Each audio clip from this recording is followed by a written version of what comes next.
आपका अपने YouTube channels Anjana classes में। दोस्तों, आज हम बात करने वाले हैं एक बेहतरीन टाइटल्स, नेपाल में चीन का चाल फेल करेगा भारत। भारत और नेपाल का संबंध क्या है और बीच में चाइना जो है नेपाल में कैसे विलन की तरह एंट्री कर रहा है, उसी एंट्री को रोकने के लिए भारत जो है चीन का चाल कैसे फेल करेगा। इस वीडियो को जानने के लिए सबसे पहले हमें दोस्तों जो चाइना का लोकेशन है, नेपाल का लोकेशन है, वो देखना पड़ेगा। दोस्तों, नेपाल जो है दो बड़े कंट्री के बीच एक बफर स्टेट है। बफर स्टेट उसको बोलते हैं कि दो देशों के बीच एक छोटा सा कंट्री, उसको बोलते हैं बफर स्टेट। तो उत्तर में चाइना है और दक्षिण में भारत है, उसके बीच में छोटा सा कंट्री दबा हुआ है नेपाल। दोस्तों, जब फिजिकल मैप देखेंगे नेपाल का तो बिल्कुल ये हिमालय के ऊपर बसा हुआ एक देश है। चाइना और इंडिया के बीच महान हिमालय है जो कि ऊंचाई 888 किलोमीटर के आसपास है। इसी पे बसा देश नेपाल है। दोस्तों इन दिनों हो क्या रहा है कि नेपाल के अंदर चाइना का एक प्रोजेक्ट चल रहा है, BRI जो प्रोजेक्ट है बेसिकली चाइना का ऑल ओवर वर्ल्ड में चल रहा है, पूरे विश्व को बंदरगाह के माध्यम से, रोड के माध्यम से कनेक्ट करने का।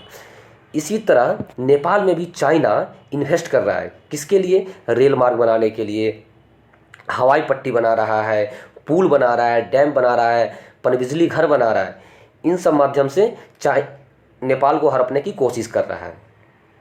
आपको पता होगा कि एक CPEC China Pakistan economic corridor है, उसी तर्ज पे नेपाल में भी नेपाल चाइना इकोनॉमिक कॉरिडोर है, जिसके माध्यम से चाइना जो है नेपाल के अंदर एंट्री मार चुका है। और इसके पीछे सबसे बड़ा रीजन है वहाँ की सरकार। वहाँ की सरकार पहले हुआ करती थी जिसके प्रधानमंत्री हुआ करते थे ओली, KP शर्मा ओली, जो कि एक कम्युनिस्ट है। चाइना भी एक कम्युनिस्ट कंट्री है और ये पार्टी भी कम्युनिस्ट थी, वहाँ पे सरकार थी, तो उसको काफ़ी बढ़ावा मिला नेपाल के अंदर। दोस्तों, इस बात को लेकर काफ़ी विवाद रहता है कि नेपाल में जो हवाई पट्टी है, हाइड्रो पावर है, रेल नेटवर्क है, क्या ये BRI के तहत बनाया गया है? तो इस बात से जो नेपाल के संसद है वो मना करती है, नकार देती है, बोलती नहीं, इसने खुद ठेका पे बनाया है लेकिन ये BRI प्रोजेक्ट का हिस्सा नहीं है। वहीं पे चाइना दोस्तों क्या कहता है, नहीं, ये हमारा BRI प्रोजेक्ट का हिस्सा है। नेपाल ऐसा क्यों कहता है? तो हो सकता है कि इसमें भारत का भी प्रेशर हो सकता है, अमेरिका का भी प्रेशर हो सकता है, इस प्रेशर में बोलता है। दोस्तों, आप ये देख रहे हैं कि दोनों यहाँ के विदेश मंत्री चाइना का और नेपाल का प्रधानमंत्री के बीच काफ़ी कुछ एग्रीमेंट हुआ है। अब हम देखते हैं दोस्तों, ये है चाइना का BRI प्रोजेक्ट्स में आप देख सकते हैं कि चाइना कैसे एंट्री मारता है हर कंट्री के अंदर। रेल के माध्यम से भी जुड़ना चाहता है, बंदरगाह के माध्यम से जुड़ना चाहता है। ऐसा क्यों करता है? दोस्तों, आपको पता है कि दुनिया की जो सबसे बड़ी बड़ी फैक्ट्री है, जो सामान का उत्पादन करता है हर चीज़ का, वो चाइना में होता है। और चाइना को चाहिए मार्केट। अगर मार्केट यूरोप में है तो यूरोप तक पहुंचने में उसको रोड चाहिए, बंदरगाह चाहिए अच्छे से, तभी अपने सामान को पूरे विश्व में फैला सकता है और पैसा कमा सकता है। इसके लिए एक BRI belt road and initiative करके एक प्रोग्राम है। इसके माध्यम से कहीं पे एयरपोर्ट बना रहा है, तो कहीं पर रेल मार्ग के माध्यम से, तो कहीं पानी के जहाज को रुकने के लिए बंदरगाह बना देता है। उस देश को कर्जा देता है, बनवाता है, फिर वो इसका इस्तेमाल अपने फ़ायदे के लिए करता है। यह है चाइना का BRI प्रोजेक्ट्स। अब हम देखते हैं दोस्तों, अब इंडिया में नेपाल के अंदर क्यों एंट्री मारना चाहता है चाइना? तो चाइना और इंडिया के बीच पता है नेपाल हिमालय है। अगर कोई लड़ाई झगड़ा होगा तो हिमालय पे तो चढ़ के नहीं आएगा चाइना इंडिया पे हमला करने के लिए। तो ये क्या चालाकी करता है कि चाइना से पहले कनेक्ट होता है, नेपाल से कनेक्ट होता है। नेपाल का जो ऊपरी इलाका है दोस्तों, पूरब साइड का, वो देखेंगे पूरे हिमालय वाला है, और जो नीचे का इलाका है उसमें मैदानी क्षेत्र है। ऊपर का जो क्षेत्र है करीब 90% से ऊपर इसका क्षेत्र बिल्कुल पहाड़ी इलाका है। तो सबसे पहले चाइना रोड बनाता है। रोड बना के क्या करेगा? नीचे आएगा, अपने सैनिक को आराम से उतार सकता है, रेल मार्ग बनाएगा, एयरपोर्ट बनाएगा, ताकि अपने सैनिक को तराई क्षेत्र में आराम से तैनात कर सके। ये भी है। आप ये देख रहे हैं कि इंडिया और चाइना के बीच जो हिमालय है उसका चित्र है, और उसी पर बसा हुआ एक देश नेपाल है। दूसरा दोस्तों, इसका सबसे अहम मुद्दा क्या है? अब चीन का कौन सा चाल है, चीन का आखिर वो कौन सा चाल है जिसको इंडिया मात देना चाहता है? दोस्तों, अब हम देखते हैं पिछले दिनों हुआ क्या था कि नेपाल के प्रधानमंत्री भारत में आए हुए थे, उनका अच्छा से स्वागत हुआ, और उसी टाइम भारत और नेपाल के बीच एक समझौता होता है। ये समझौता होता है कि आपसे हम, नेपाल से इंडिया, 10,000 मेगावाट बिजली खरीदेगा। अब इसमें प्रॉब्लम क्या दोस्तों?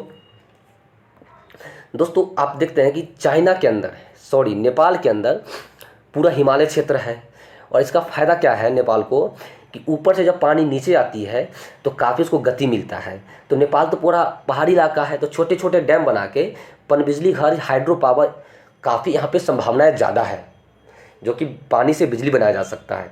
तो इस वजह से चाइना नेपाल के अंदर इन्वेस्ट करके रखा है हाइड्रो पावर के अंदर ही, और वहाँ पे नेपाल में बनाता है बिजली।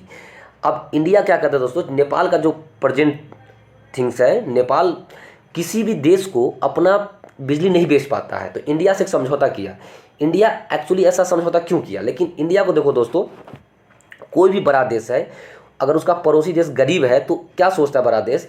एक काम करो, तू हमें ये आइटम बेचो, हम उस पर टैक्स नहीं लगाएंगे। मतलब सस्ता जो सामान है वो आराम से कंट्री के अंदर आ सकता है। तो नेपाल ये बिजली बेच के इंडिया से पैसा कमा लेगा। बेसिक सी चीज़ है। जैसे ही क्योंकि नेपाल से कोई दूसरा देश तो बिजली खरीदता नहीं है, चाइना के पास ऑलरेडी इतना सारा थर्मल पावर है, तो क्यों खरीदेगा? तो इंडिया वाला एक काम करो दोस्त, तुम मेरे पास आओ, मैं तुम्हारा बिजली खरीदूंगा और तुम अपना सामान भेजो इंडिया में, उस पर हम टैक्स नहीं लगाएंगे। अगर टैक्स लगाएगा तो सामान महंगा आएगा, तो कोई खरीदेगा नहीं। तो ऐसा करो, तुम बिजली बेचो, सामान बेचो और तुम खुद कमाओ खाओ। अब इसमें क्या हुआ दोस्तों, भारत को एक शक हो गया, भारत को इन्फॉर्मेशन मिला है कि जिस हाइड्रो पावर से भारत खरीदने वाला था बिजली, वो चाइना का बनाया हुआ है और चाइना का इन्वेस्टमेंट है। तो ये इनडायरेक्टली पैसा किसको जाएगा? चाइना को जाएगा। तो इंडिया ने हाथ खड़ा कर दिया, बोला कि सबसे पहले हम जांच करेंगे कि पनबिजली घर किसने बनाया है, इसमें किसका इन्वेस्टमेंट है। उसके बाद अगर चाइना का ये इन्वेस्टमेंट होगा तो हम नहीं खरीदेंगे। दोस्तों एक चीज़ और है, चाइना क्या चालाकी करता है, अगर चाइना से इंडिया कुछ सामान आता है तो उस पर इंडिया गवर्नमेंट टैक्स लगाती है, अच्छा खासा टैक्स लगाती है, जिससे सरकार को फ़ायदा होता है और वो सामान थोड़ा महंगा रहता है। टैक्स लगाया तो महंगा होगा तो कम बिकेगा मार्केट में।